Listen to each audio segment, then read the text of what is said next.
Не е прашањето кога, туку како Македонија ќе почне борбата со корупцијата во првиот и вториот ешалон. Интегративците се премногу долго на власт и голем дел од функционерите на ДУИ се поврзуваат со коруптивни скандали. Кога оние на највисоките позиции ќе одговараат, тогаш ќе почне вистинската борба против криминалот, коментира за Алфа поранешниот министер за финансии Джевдет Хајредини.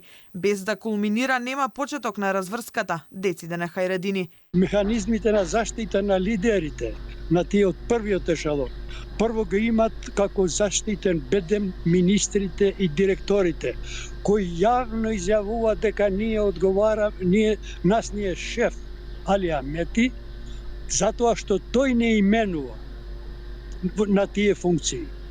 Прво тој ешалон, после идат ешалоните обвинителите кои ги именуваат и без дозвола на партиски лидери не можат да бидат обвинители.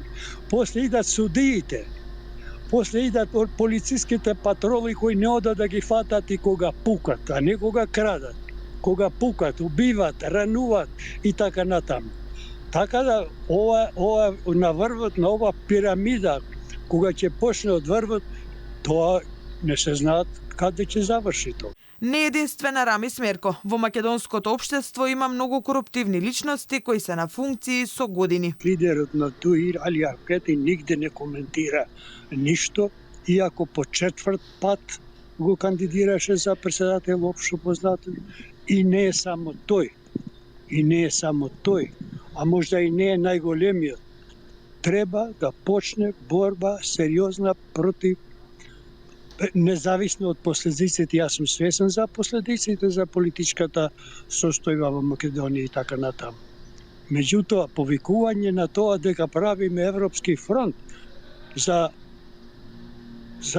Европска Унија, за членување, со кадри се како Али Ахмети кој не презема никаква одговорност, а носи одлуки битни за кадровската политика. А ДУИ се чини пука по сите шавови. Освен однадвор со обвиненија за корупција на високи функционери, се соочува и со проблеми од внатре. Незадоволните постојано предупредуваат дека во партијата има одредени структури поврзани со подземјето. Фракционерите пријавуваат закани и стравуваат од убиства.